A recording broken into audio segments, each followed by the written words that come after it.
By the wound in the Savior's side.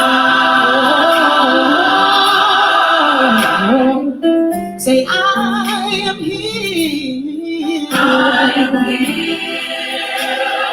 By the wound in the Savior's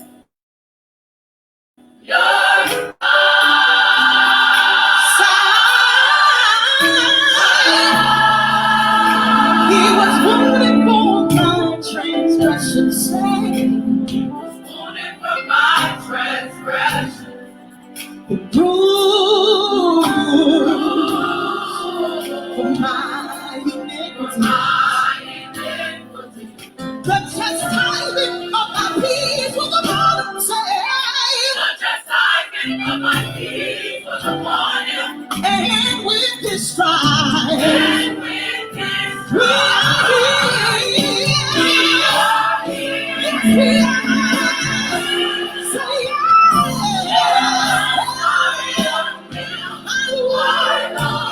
in my Savior's sight. If you believe it tonight, come on and give him praise for his healing power. Hi, everybody. That's our special guest, Evangelist Chrysann Moore, the Redeemed Voices of Victory. Do me a favor. Welcome, first of all. Glad that you all are out there. Can you do me a favor, like and share? We are broadcasting live on intellectualradio.com as well as Facebook Live, and we will be transferring over to YouTube. So do me a favor, like and share. She is there waiting on me to bring her in. I wanted to bring some of her music in. Want to give a couple of shout outs to Don and to Dika and Beatrice. Demetria, thank you for joining. Hi, Demetrius. But I'm going to bring her in a couple of minutes. But I just want you to hear their latest single, I Am Healed. She is featured. She's leading. And I'm excited. She's ready. She's a powerful lady. She is. They just released this in 2019. Hey, Beatrice.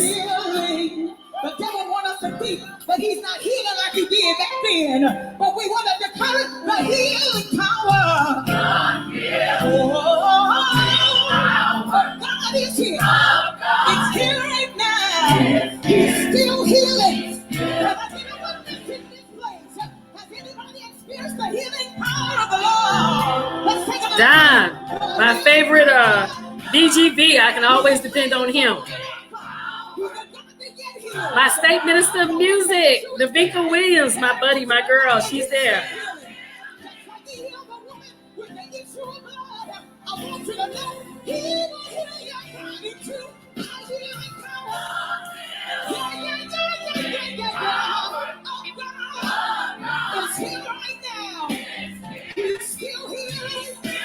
And our guest is online. She's meditating. She's ready.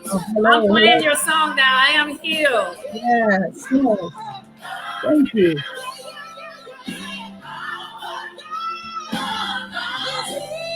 Hey, Denisha. Hey, Josh.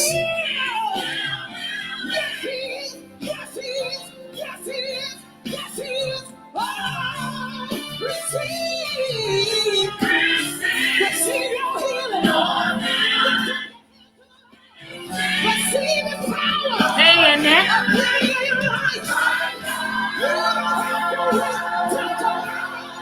This is so easy for me to direct. I'm like,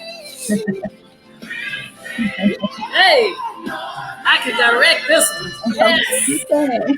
Make my hair flop. Hey, hey, Krista.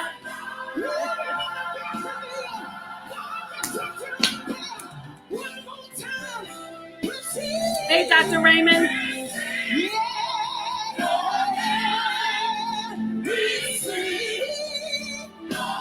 Hey, Uncle Pete.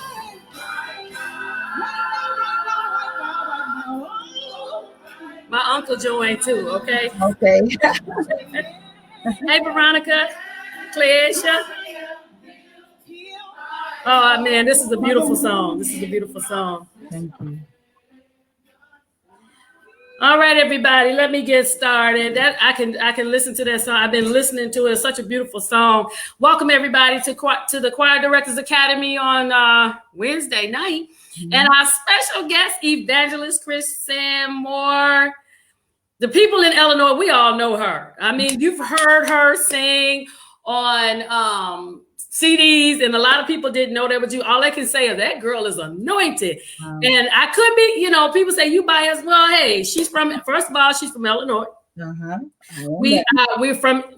Our churches have similar names. People get us confused all the time. And I tell them, I said, no, that's her. She sings and she plays. I'm not that one. That's her. That's Sister Chrysann.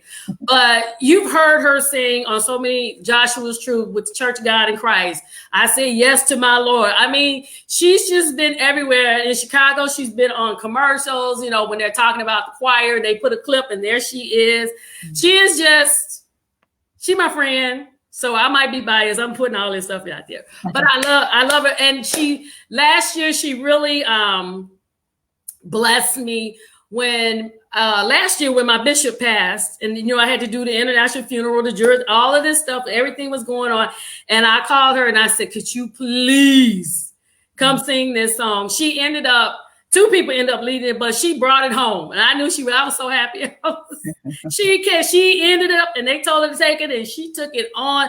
Everybody, welcome Evangelist Chrysann Moore from Redeemed Church of God in Christ. Yes, my friend, I'm so glad to see you here. I'm hoping this mic is up so everybody can hear you, because I don't want them to just hear me. I want them, because that's why we're here. We want to hear you. Oh my! So I'm gonna make sure, and everybody, let me know to give me feedback so I know that she's here. Hey, Shanita, I didn't shout it out to everybody, but welcome to our little program. I'm so glad that you were able to make it with us finally, right? Yes, glad to be with you on tonight. Thank you so much for the invitation. Really, thank you. Oh, no problem. No, you're welcome. I really appreciate that. I got, this is a platform for me. And it's not about me, but it's about just being a platform to get everybody out. You're already out, but I just like to have a variety of people there to let everybody know that if you keep striving and pushing and doing the best that you can do, you're going to God is going to bless you to be successful and succeed, and you will make it. You don't have to do anything. You don't have to backstab anybody, but what's for you is for you. That's right. And I am a firm believer in that. And, and just incidentally, you all, the Clark Sisters movie just came out. If it hadn't been up to me, Sister Chrysann would have been in there, because she definitely can play like Twinkie Clark. She can play. I put a clip of you out there on the wall, but if you ever hear her in person, I'm telling you, God has blessed her, and He's getting. I have my own gifts and whatever, but I am super proud of her and how God has been blessing her tremendously, and it's a blessing. Thank you. But that's enough about me and all this other stuff. I'm not going to even recap the show last week. Just go up on the wall somewhere, and y'all can find out what we talked about next week. Today we're talking about this. Okay. So, just so the audience know, we have people from all over the world to be viewing this, and they heard the song, but they don't know you. So can you kind of give us a little bit of your background? I mean, I know some of it, but for the benefit of those who have never met Evangelist Chrysann Moore. Okay. Well, Evangelist Chrysann Moore. I'm from Lockport, Joliet, Illinois. I've been playing the organ. Well, I started learning how to really play in first grade. But the Lord blessed me to be able to play even before I started taking lessons. Wow. Okay. My mother plays the organ as well. So I grew up in a family at home, musically inclined. My father sang quartet. My mother sang quartet as well. My mother was a minister of music at the church that I grew up in, Holy Temple Church of God in Christ. Okay. That's where I started singing and learning how to play. So I took lessons. I've been singing and playing for over 30 something years now. It might be even a little bit more than that, but at least about 30 years. I've been the minister of music at Redeemed Church of God in Christ, where I am now for this year. It makes 25 years that I've been minister of music there. Congratulations. Yeah. So I'm just a person that loves the Lord, loves to sing. I just love what I do, and I'm excited about what God is doing, and I'm excited about what He's going to do. So that's Okay, share. basically who I am. You can share with us what's going on. I mean, whatever you want to share with us, if it's too early or whatever, but what God is just doing. Well, there's some things in the work. I haven't really shared with. Well, some people know. I'm finishing up my college degree. I'm actually in my last semester. Lord's will, in May, I'll have my Bachelor of Science in Music. Oh, awesome. Great accomplishment after being out of school for about 20 years. Yes. So, Lord bless me with that. Awesome. Got some irons in the fire to finish up some music from a recording that I did back in 2015. So I'm very, very, very excited about being able to share some more music with the people of God. So those are the two major things for me right now in my life. So. All right. What's the inspiration behind this song, I Am Healed? That is a beautiful song. I mean, like I said, that's one that I can see myself directing. Well, you know what? Actually, part of the inspiration came. I had a cousin. Her name is Marilyn Doris. Matter of fact, she was the minister of music at Redeemed before I took over. She was dealing with cancer. But she would just come to church, going through what she was going through, and I looked at her and just saw how she was trying to exercise her faith and believe God for her healing. And the Lord just began to give me the song. And I thank God for a choir, church choir, Redeemed Voice of Victory, because they just started helping me with it. You know, I was teaching in choir rehearsal and other parts began to come and they would just jump right in and help me with it. So I thank God for them. But that was really the inspiration behind it. And then the Lord just began to add on to it. And there you have it. That's a beautiful song. I mean, is the message, Mm-hmm. the music, Mm-hmm. and it's relatable. Uh-huh. And then it's just got that choir sound to it. It's the triple play. You know, because sometimes you can have a song that may have the music and the choir sound, but the message is kind of like weak. Right. But in this case, and especially with all that we have going on with the coronavirus and the cancers and all of the other sicknesses that other people have had, that's what we need. We are desiring to hear now. Yeah. I mean, all of the other music is fine, but between the hymns and just good choir songs that are relatable that we can sing on Sunday morning. Right. And I have to shout out Curtis Lindsay because he produced the song for us. He took the music that I had and just really enhanced it. And I have to shout him out, CL Keys music. All right. And you also was, if I recall, you were also part of a sing. I don't know if it was a single or CD, but I remember there was a female gospel band. Yeah, you were the organist. I remember hearing something about that. Yeah, how was that? Tell us about that experience. That was actually really fun. I enjoyed being able to play with other female musicians that were, I mean, top notch musicians. I'm trying to think of her name. One Dominique, another young lady named Cece. Yeah. Michi Edwards. She plays on the drums. I know you know probably who she is. Yes. There was a young lady on the guitar, and I think that was it. And myself on the organ, and that was fun. We had to rehearse.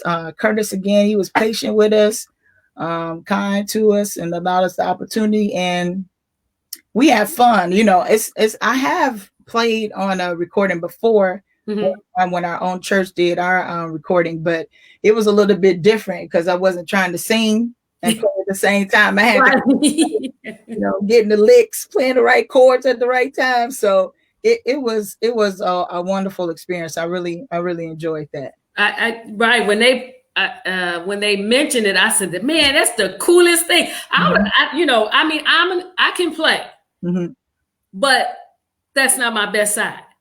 If I had, I always and it's not a put down because I know what my strengths are, and it is what it is. But I'm one of those organists that if you can't find nobody else and you singing congregational songs, there are some choir songs that I'm good. You will recognize it as long as it's got that congregational side. Then I can kind of run up and down the keys and make it sound. The Lord is blessing me, or the blood still works. I can do those. But when you start getting into like there is no way, well, I can do that one. But some of the more complex ones, I kind of sit there like, okay, no, that's all right. Peace. I direct, but no. Okay. Was there anybody that kind of inspired you? I know you said your mom was your minister of music, and then you had your cousin that was there before, right? Mm-hmm. Was there anybody else? You know what? Those were the main two. Again, the church that I grew up in. Mother Doris Perry, she was over the choir, so I sort of watched and gleaned from her. But some of the stuff just over time, just looking at different people. When I was growing up, there were some church choirs that I really enjoyed. One was Prayer Tower. Mm-hmm. Ended up taking lessons from the musician there. His name was X.L. Amos. He had a great impact on me as a musician. Another church choir, All Nations. I enjoyed them. Matter of fact, now that I think about it, there's a lady named Jeanette Gill Stevenson out of Chicago. She's in our jurisdiction. The command she had with the choir and her ability to direct, she's someone that has inspired me as well. Because sometimes, and the reason I ask is because sometimes people think that you just like, it just like pops up. Mm-hmm. It's like all of a sudden you come out of nowhere and it's like everything is there. Mm-hmm. They don't realize that the skills that you have are something initially it's there, but it has to be groomed and cultivated. And with your interaction with so many different people, develops you into what you are. Right. I mean, it's so many different people, and then there are people that you learn from that you don't even realize that you learn from them until way down the road you might even think about it. Right. But you know what? I had never really been a minister of music before until I got to Redeem. So, having the support of my pastor, I shout out Pastor Fears and Mother Fears, really giving me that opportunity to really grow into being a minister of music, because, we had to start from the beginning and just work our way up over the years. So, it was really sort of like treading in new waters for me, but I thank God for it because I've really been blessed being there. Right, and that is true. And I, with the academy, I've always stressed to them there's a difference between being a director and a minister of music. Right, two different things. Yeah. I know we have in our Pentecostal churches we kind of have a differential between saying director and directors, but when I'm in the basic world setting, a choir director is a person that functions as a minister of music. It's just in the Pentecostal church, we have like staff directors, and then we have a person who's over the entire lane. Now, and I do recall that you all had a CD to come out in 2005. Yes, 2005. Hey, I had to bet you. I had to. 2005, and that in itself was an experience for us. Our first time doing it. But myself, I had written some songs, and our assistant pastor now, Elder Maurice Fears Jr. or Senior, he would write songs and we would do songs. And before that, there's a young man, Brandon Stroyer, me and Elder Marcel Fears, he's pastor now, he's the drummer. We went down to Southern Illinois. They did a recording with Caucasians, brothers and sisters in Christ. So that was my first experience with a live recording. Okay. But after that, it's like, man, we could do one of our own. And pastor began to tell us, put it together. Elder Maurice Fears, he produced it. And we went to work. And I have to shout out Malcolm Williams. He came in and really helped us helped us get things together with the choir, helping us rehearse and, giving us how to rehearse and the things to do. So that was one of the greatest experiences of my life, to actually have a live recording, and you recording your own music with That's your an honor. Yeah. with your own choir. We didn't ask anybody to come in and help us sing. Our own choir was at the level where we could record ourselves, and that was a blessing in itself. But I'm talking about, that was a lot of work. It was so many things. Shout out to Elder Maurice, boy, because he did some work in the choir. We did some work, but the Lord blessed us. The Lord blessed us. Well, since we're on the subject, Uh-huh. how did you keep them motivated? Because when you, I mean, I seen them perform at the How Sweet the Sound, because you all were a year before my choir was, and I was just sitting there looking at them like, oh wow. I mean, it was so, you all had a nice size choir, and I was just like, and I'm thinking to myself, how in the world these people think that's me? I'm just like, what?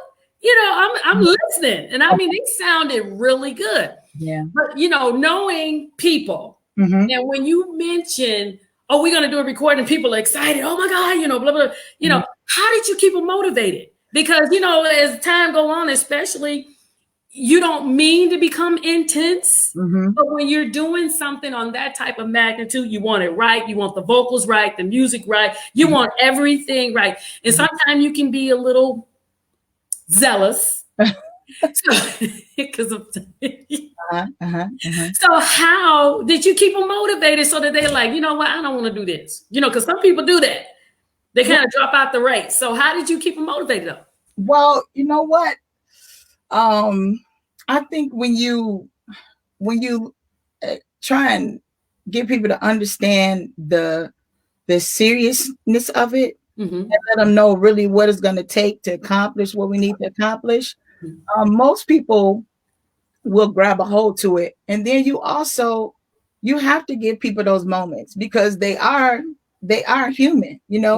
They probably get frustrated. I'm tired of singing that 6 times. I'm tired of doing it. So you have to, and that's one of the things that I've learned. You have to allow people to have their moments. They have their moments, but give them that moment, and they'll come back. They'll come back in. They'll get it together. But I'm really blessed. Most of them, they love to sing. So because they love to sing, that issue doesn't come up as much. But you do have to, sometimes you have to get a little stern. But for the most part, it's one thing that I try to do is help them. I want them to know how much I appreciate what they do.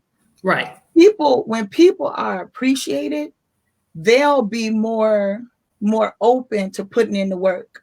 But if they don't feel like they're appreciated, if it seems like they're just being used or taken for granted, then you probably will have some people that'll fall by the wayside or say, I'm done with this. But when you let people know how much you appreciate them, how much you value them, how much you respect them, then you end up getting a good core of people that you can work with. But sometimes you do have to let them know, like, you know what? This is what it's going to take to get it done. And we got to do it. And I have a hard time being a little stern. It's hard. Well, you know what? You already have that look, though. They talk about my look too, but you just, and when you as the leader show that you love it, when you as a leader putting in the work too, what I'm saying, it's one thing to tell people to do something that you're not even doing, but if you're doing it yourself, I think that makes a difference as well. Also, when you were let's get back to the vocal side. Because it's a blessing that you had people that enjoy singing. That's half the battle. To me, that's half the battle right there. It's harder to deal with people who are, well, shall we say, in the choir because there's nothing else to do, or they've been put in the choir. You have a little more to contend with, trying to motivate them and keep yourself motivated at the same time. Sometimes as they go along, they will see the benefits of what you're doing, and then they'll catch a hold and be like, oh man, when they see the results, or they see the Lord come in and how the people are blessed from what they're doing, then it kind of changes them around a little bit. Now back to the vocal side, with when you all were doing your recording, how much vocal training did you have to do? Because I'm thinking, myself being as a background vocal and also being in front of the choir to get them to learn a song. Well, for us, what we did, we would take a little time with each section before we came in together as a choir. So the main thing was making sure that we knew how to hold out notes together. Talked about trying to blend together, the pronunciation of the words, how we wanted to sing them. All those different things you sort of take out time to do. And one thing that I've learned over the time that music directors can do, you can sort of like create warm-ups that will have something that you're trying to teach in the song. And if you create type of a warm-up for the different thing that you're trying to teach them in the song, if you warm them up doing that, when it's time to do the song, you can actually transfer that over into the song. And that will help them to get certain parts that they're trying to get. Okay. But you do have to work on it over and over again until you can feel. And sometimes it's that energy. Sometimes it just takes getting to that place where it seems like they connect with it. And once they connect with it, it's like pretty much a done deal. Right. And and then another thing that's a blessing that you had your own choir, because first of all, they didn't have to learn your signals. They didn't have to learn you. They were already used to singing, because it's a little, the group that I work with, it was a little harder because everybody was different, taught differently how to sing. Okay. And you have a mixed multitude. You have those who can, those who can't, and you try not to offend those who can't get. It's more of a stress on you because you're trying to I'm not trying to lose anybody, but at the same time, I need a certain sound. I need this to be a certain way, and but that is a blessing that you were able to use your own choir. Now let's shift gears a little bit. Okay. This is one of the controversial topics in a sense. I hear a lot of people kind of hearing about it, especially when it comes to ministry. Okay. I believe your life and your ministry is of one. And a lot of people believe that, what my singing, let me just put it this way. Before we got to this state where we are, shelter in place. And I think that I really do believe that all of this going on is almost like a reset button. Like I try to okay, y'all, wake up, because before then it was like this mad rush. We left the ministry side of it and kind of just went with the shell of it. Okay. Instead of getting to the meat and bones, we just, I get up there and I do whatever I do and then I move on. I'm done. Should our lifestyle, the way we are, should that correlate with the ministry that we're doing? You understand what I'm saying? I understand what you're saying. I believe that anybody that is active in any aspect of ministry, since we're talking about music and ministry, right. I really believe that we should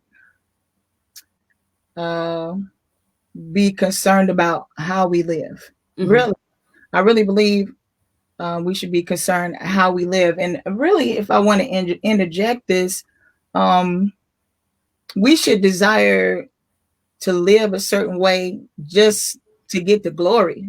Whether you sing in a choir, yes, whether you preach, whether you usher, whatever, you should desire to please the Lord. But when it comes to music ministry and you're up trying to minister to the people. You know, you don't know what people are dealing with, what people are going through, how many people need a breakthrough, deliverance.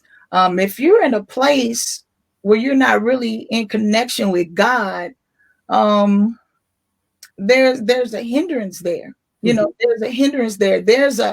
I think there's a level that you can minister at when you're in right relationship with God. It's just, and I think it's important. And you're right. People do separate the two. Well, I'm gonna come up here and I'm gonna sing, and I'm gonna be all right. And then Monday through Saturday, you know, they're doing whatever they want to do. But my desire is I want to be able to minister to the best of my ability, and I want to be able to minister so that God would be glorified, so He would be pleased. Because you have a lot of people that's offering up praise, worship, He's not even receiving it. Exactly. So it is important, and it makes a difference. I'll tell anybody, try to live a consecrated, holy, separated life. Do it for a week. Do it for a week, and I guarantee you will be able to tell a difference when you get out to sing, when you get on the organ to play, when you get on the drums to play. You'll be able to tell a difference because you're really in right relationship and fellowship with God. And that's very, very, very important. I think part of the reason, if you'll allow me to say, and go ahead. This is just my sometimes people are more concerned about somebody's gift than their soul. True. More concerned about their gift than their soul. So absolutely, if you don't take the time to try and encourage them in their walk with the Lord, you know, I want you to do more than just come here and sing. You know, I want you to experience the blessings of the Lord. I want you to experience the fullness of the Lord. If we can interject that in as well, I think we will see sort of a difference there when it comes to musicians, singers as well. Because some of them, it's not even really a conversation. They just want people to come and sing and do what they do, and they're not necessarily concerned about their souls when it should be the other way around. Exactly. And I noticed that a lot, you know, and I do agree. You in singing with some groups and things, like, you know, when I was singing with a chorale and everything, you do need to have some kind of skill. You know, you need to be able to hold a note. That is just, you know, I don't mean to be, you know, whatever, but you do need to hold a note. But at the same time, we need to be cognizant of what our purpose is. Yeah. And I think that is the biggest thing that has went to the left in the music industry, is that we've got more in, you see a shift more into entertainment. Yeah. And it's like, you know,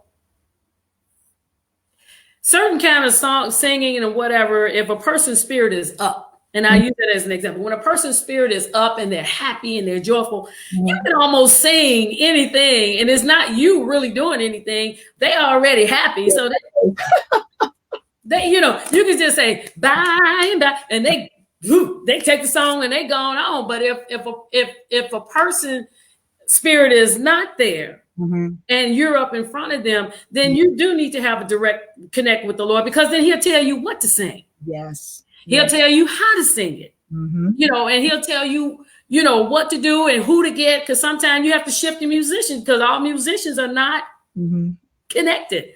They're more you know, they're more readily to, you know, this chord that I heard so and so play, and I want to throw this in. Well, that chord may not be appropriate at that moment, at that time, because where the people are, that's not what they want to hear. And especially during this time, nobody's really trying to hear the cutest chords and things of that. So they're looking for inspiration. Right. Right. Something to help me hold on so that I won't give up. Listening to all of the news that we hear going on and on. We really do have a tough job. And even though right now we're not in our churches, Mm-hmm. and I encourage people to continue to keep yourself spiritually fit. Don't just get lax and say, well, hey, we're not in church. We don't know when we come. We don't know when we're coming back. That's right. That's right. But whenever we come back, we want to be ready. Want to be ready. That's for right. ministry, because it's not just going to be the people that you went to church with. It's going to be a lot of other people coming in. I believe that. Looking, because they're seeing all of this, and it's like, man, and the average person knows something is going on. Mm-hmm. It's in the Bible, something going on. So you're going to have an influx of people. Mm-hmm. And and I believe that if you caught up in the wrong spirit, you caught up in the glamour side of it, you're gonna derail somebody. Mm-hmm. Mm-hmm. And take them off on the wrong tangent. Mm-hmm. Now, and you mentioned earlier, you were talking about that, you kind of grew into your role mm-hmm. as minister of music. And then you also mentioned how you had to give people grace. And you had to have patience. Mm-hmm. What were some of the other things that, other lessons that you learned that you can share with somebody else?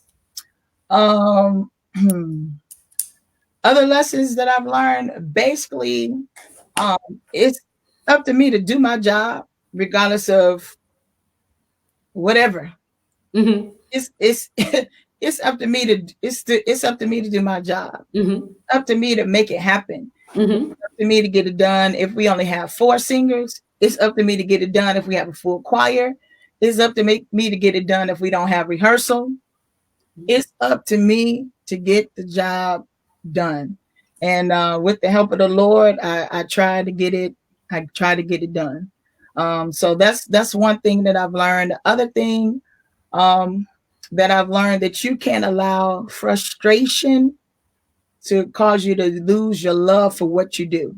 You got to not lose your love, mm-hmm. your love for the Lord. Don't forget why you're doing what you're doing.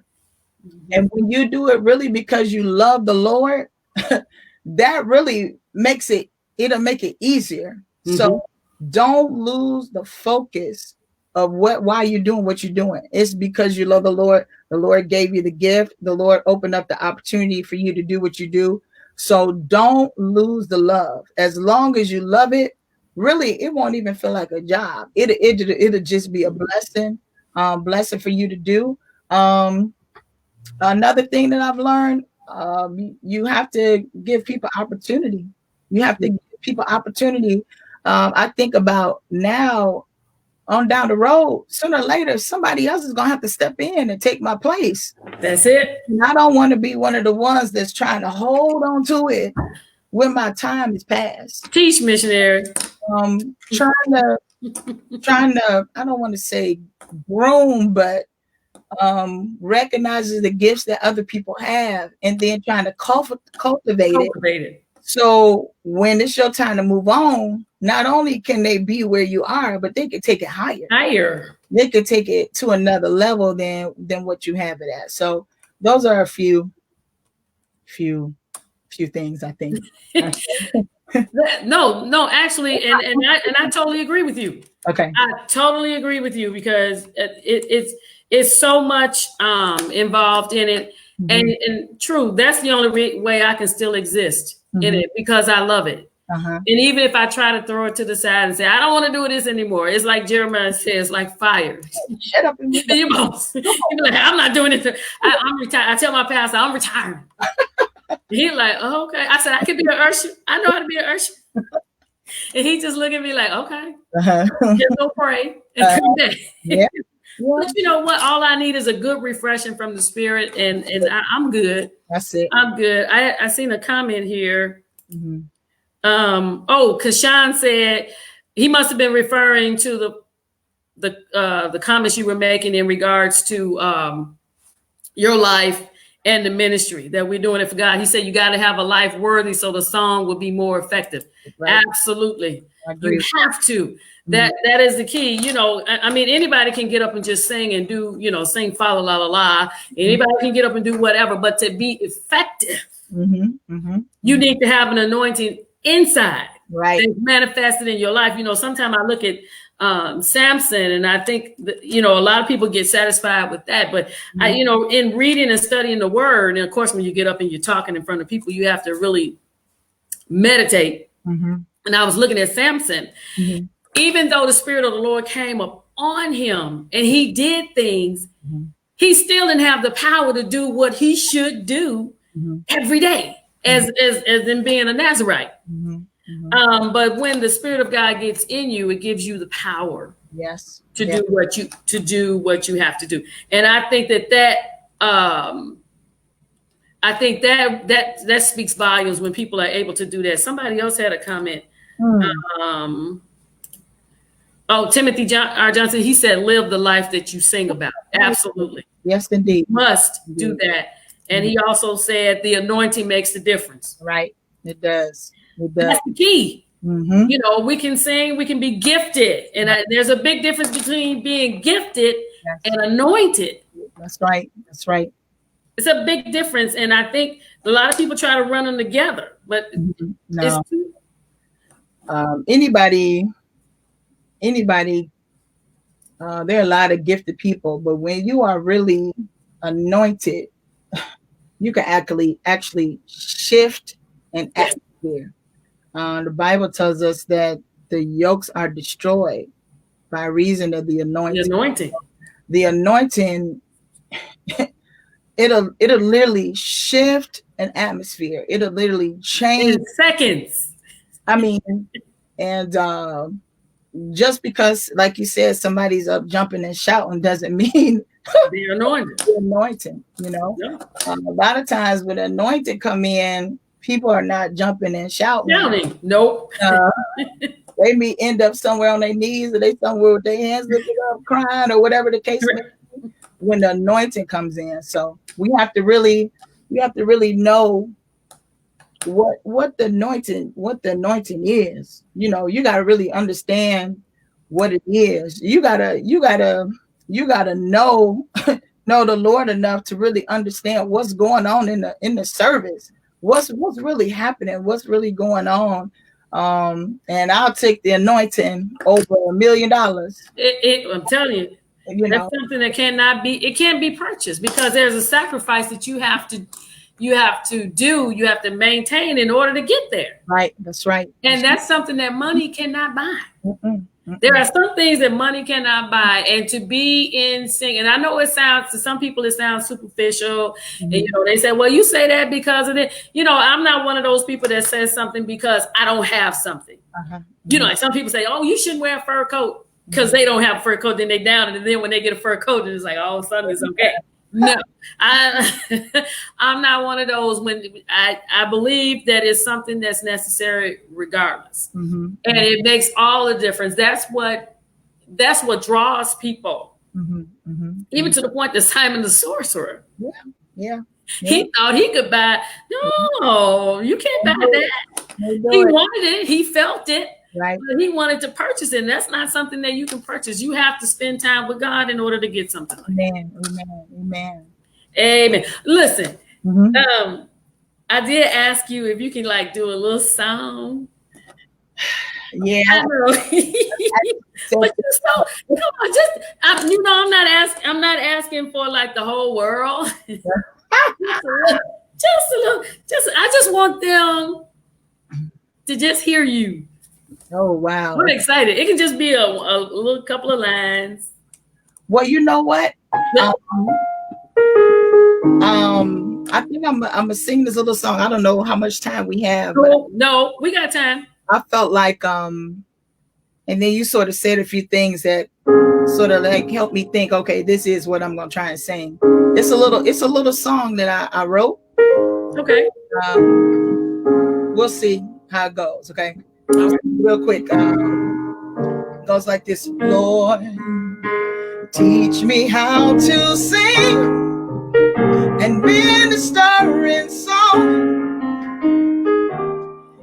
song, 'cause we have been performing and entertaining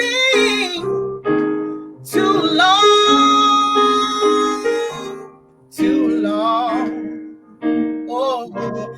wanna sing a song that will touch the heart and mind of some lost soul. Oh, I wanna sing a song that will cause someone to feel they can go on, can hold on. So Lord, teach me how to sing and minister in song. So Lord, teach me how to sing and minister in song. This is why I want to teach me. Yeah, because I want to give you the glory. I want to give you the honor and all of the praise that is due your name. I want to give you the glory. Thank you, Evangelist. I want to give you the honor, all of the praise that is due your name. So Lord, teach me how to sing and minister in song. Oh, song, because many are hurting and they need to hear from you. So Lord, teach me how to sing and minister in song. Oh my goodness. You got so many hearts and claps. Oh my God. Oh my God. That was beautiful. Please record. You please. You putting that on paper, right? I mean, on plastic, right? Or in the air. Lord's will. Please. That is beautiful. The words were beautiful. Thank you. Thank you. Beautiful. Let me see. The comments. Oh, my uncle. He said, I thoroughly enjoy Evangelist Chryssann's ability to usher in the spirit through her gifts of music and song. Stay in the race. Bless you. Brother Evang. Yeah, bless you. Yeah. Navika Williams said, come on, Keys. She's another one in hiding. I'm going to get her on the show, too. Yes. T. Fleming, he said, come on, Evangelist. Chantel said, sing. Lisa Ivy said, sing. Hey there. Oscar Julian from Minnesota, hello. Deatra said, beautiful. Oh, that was beautiful. Thank you. That was good. Zori said, please. Zori Brown said, please record that. Okay. Daryl Abernathy said, it is his will. Ladaska, she said, oh my goodness. Navika said, teach me. That was beautiful. I enjoyed that. I thoroughly appreciate you taking the time on your Wednesday evening to hang out with us. Thank you for having me. You blessed us. I'm telling you. I hope so. I hope you blessed us. I mean, I really enjoyed that song. I really did. I'm looking forward to seeing it where I can pay for it, of course. Support everybody. That one song, I Am Healed by the Redeemed Voices of Victory. I got mine on Amazon. They're on all digital outlets, right? The outlets, yes, indeed. All of them. That's a beautiful song. Please support our artists. I mean, you all support me and you show up, and I got, other things coming up. But please, let's support one another. This is something that will bless people, and we want you want to do something that's different, but it also inspires people. Right. You don't want to put music out there, and it's all I remember back in the time, and I was not like I'm old, but back in the day when you can listen to a person's music and distinctly tell who they were. Like when you heard certain times, you knew when it was John P. Key versus Hezekiah Walker versus Orlando Draper versus Donald Lawrence. You could tell. It's just like, wow, you just knew, but somehow we got into where everybody tries to sound the same. That's not, I remember I was thinking about that because I'm kind of like, I'm more of a competition director, so I'm like in that acapella, all of that strenuous, Aeolian collegiate singing. Yeah, I'm sorry, and I mix it with the gospel, right? And I went to a seminar, and I had said I was going to change that. Okay. And what I said that in front of Maestro Richard Smallwood. I said, I'm going to change it. I'm not done.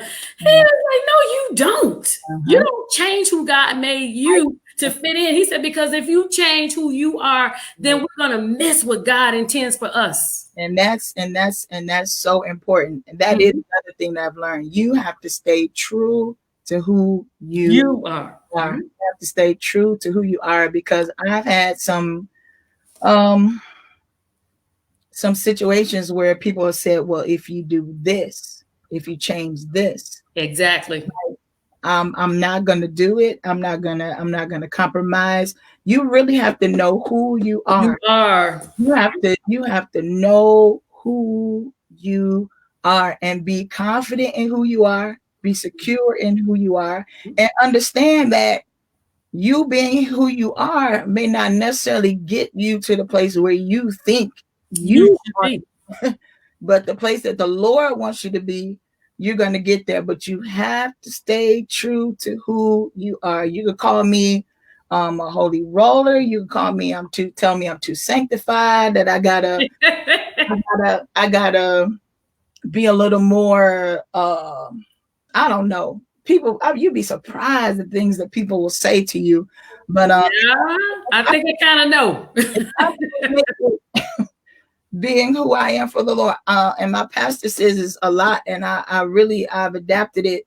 I don't want anything that the Lord don't want me to have.